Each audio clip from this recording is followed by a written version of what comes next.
आज बात करते हैं पश्चिम बंगाल में हुए पंचायत चुनावों के रिजल्ट के बारे में। 2014 से आप लोगों ने यह देखा होगा कि किसी भी स्टेट में किसी भी तरीके का चुनाव हो, उसको हमेशा लोकसभा के सेमीफाइनल चुनाव से जोड़ के देखा जाता है। मतलब विपक्षियों की यह हालत हो गई है कि अगर किसी बिल्डिंग के, किसी सोसाइटी के, किसी रहवासी संघ का भी चुनाव हो तो उसको भी नरेंद्र मोदी के या केंद्र सरकार के विपक्ष में और पक्ष में जोड़कर देखा जाता है और उसकी जीत हार से ये विपक्षी ये तय करते हैं कि अगला लोकसभा चुनाव नरेंद्र मोदी बहुत बुरी तरह से हारने वाले हैं, क्योंकि मेरी बिल्डिंग में भारतीय जनता पार्टी को सपोर्ट करने वाला जो कैंडिडेट खड़ा था सोसाइटी के अध्यक्ष पद के लिए, वो हार गया है। अभी ये स्थिति हो गई है। छोटे छोटे चुनाव भी अब उनके लिए लोकसभा का सेमीफाइनल चुनाव होते हैं और ये आप लोगों ने हर चुनाव में देखा होगा। हिमाचल प्रदेश का चुनाव हुआ, ये लोकसभा का सेमीफाइनल है। कर्नाटक का चुनाव हुआ, ये लोकसभा का सेमीफाइनल है। उत्तर प्रदेश का चुनाव हुआ, ये लोकसभा का सेमीफाइनल नहीं है। क्यों? क्योंकि वहां भारतीय जनता पार्टी जीती है। मध्य प्रदेश का चुनाव हुआ, ये लोकसभा का सेमीफाइनल नहीं है, क्योंकि वहां बीजेपी जीती है। महाराष्ट्र का चुनाव हुआ, यह लोकसभा का सेमीफाइनल नहीं हो सकता है। हां, कर्नाटक, हिमाचल, पंजाब, दिल्ली, यहां अगर चुनाव होते हैं, तमिलनाडु, आंध्र प्रदेश, यहां अगर चुनाव होते हैं तो उनकी नजर में यह लोकसभा का सेमीफाइनल है। अब पश्चिम बंगाल में पंचायत चुनाव हुए, खूब प्रचार किया गया कि यह लोकसभा का सेमीफाइनल है। यह तय करेगा कि लोकसभा में ममता बनर्जी कितनी सीट लेकर आएंगी और क्या ममता बनर्जी प्रधानमंत्री बनेंगी। पश्चिम बंगाल के चुनावों का इतिहास पिछले 50 साल से बहुत ही रक्त रंजित रहा है। वामपंथी सरकार रही हो, खूब खून खराबे हुए हैं। इतने खून खराबे कि एक समय तो यह कहा जाता था कि वामपंथी सरकार में हर दिन 5 राजनीतिक हत्याएं होती हैं। उन्हीं हत्यारों को भाड़े पर ले लिया ममता बनर्जी ने।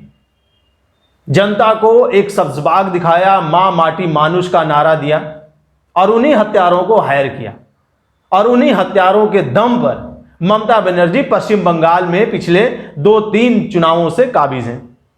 हर चुनाव में इतनी हिंसा होती है कि इस बार के पंचायत चुनाव में सुप्रीम कोर्ट को जबरदस्ती आदेश देना पड़ा कि केंद्रीय सैनिक बल लगेंगे तभी चुनाव होगा। इसके बावजूद हिंसा में कोई कमी नहीं आई। खूब भरपूर हिंसा हुई, बहुत लोग मारे गए, मतपेटियां लूटी गई। चूंकि चुनाव बैलेट पेपर से था तो मतपेटियां लूटी गई, फेंके गए। बहुत हो हंगामा होने के बाद कुछ जगह पर पुनर्मतदान भी हुआ और फाइनल रिजल्ट कल आया। अब रिजल्ट यह आया कि ममता बनर्जी की सरकार ने जीत हासिल की। पंचायत चुनावों में ज्यादातर जगहों पर ममता बनर्जी की पार्टी टीएमसी ने जीत हासिल की। ठीक है, यह तो बात हो गई टीएमसी की, लेकिन जिस भारतीय जनता पार्टी को रोकने की कोशिश टीएमसी, कांग्रेस और वामपंथी दलों ने मिलकर की, उसकी स्थिति क्या है? 63,000 सीटों में 2018 में जब चुनाव हुए तो भारतीय जनता पार्टी को लगभग 5700 सीट मिली थी। 2023 में उन्हीं सीटों पर जब चुनाव होते हैं तो भारतीय जनता पार्टी को 10,000 से भी ज्यादा सीट मिलती है।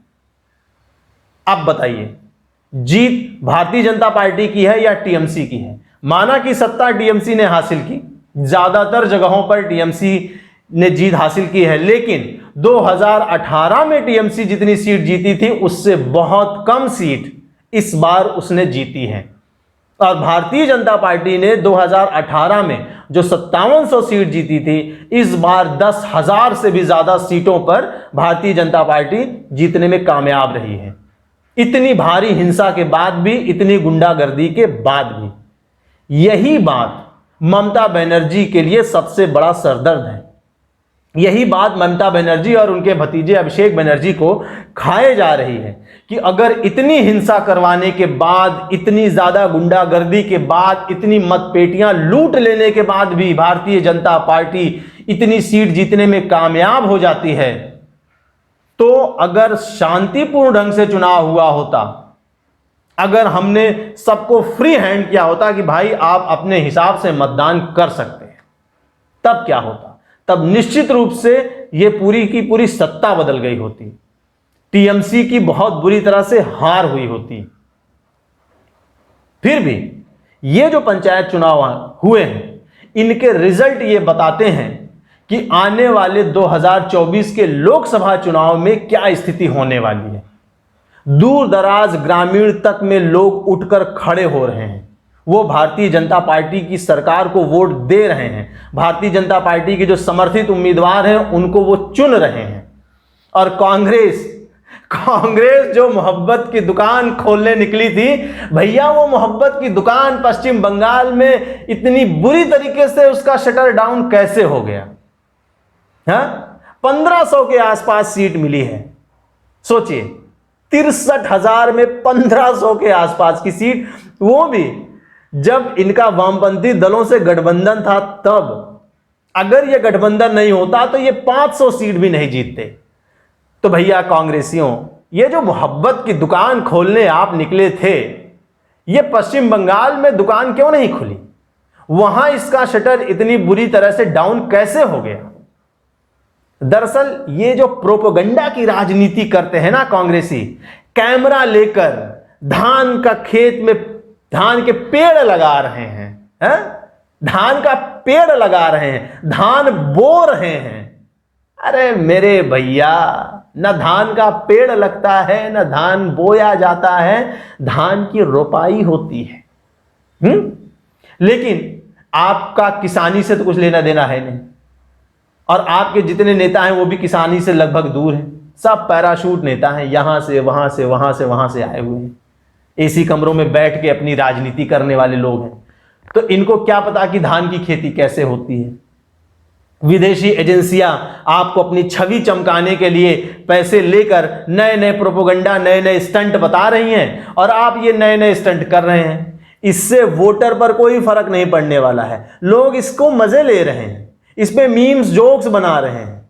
ये जो आपकी मोहब्बत की दुकान है, लोग इस दुकान पे कुछ खरीदने नहीं जा रहे हैं, क्योंकि अगर खरीदने जाते तो पश्चिम बंगाल में आपकी इतनी बुरी तरह से हार नहीं होती। तो इस पर आपको गौर करने चाहिए। आने वाले लोकसभा चुनाव में शायद पश्चिम बंगाल में कांग्रेस को एक भी सीट ना मिले, वामपंथी दलों को एक भी सीट नहीं मिलेगी,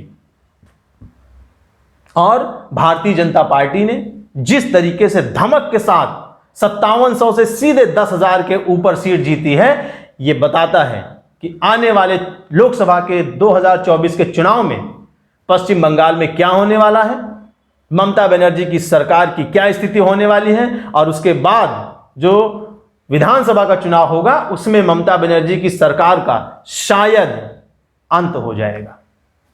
बहुत बहुत धन्यवाद दोस्तों। अगर आप मेरी बात से सहमत हैं, आपको लगता है कि मैं सही कह रहा हूं, तो प्लीज आप मेरे इस वीडियो को शेयर करें, इसको लाइक करें, कमेंट करें, और मेरे चैनल नूरा कुश्ती को सब्सक्राइब करना बिल्कुल मत भूलें, क्योंकि यहां पर मैं आपके मन की बात करता हूं। बहुत बहुत धन्यवाद। जय हिंद।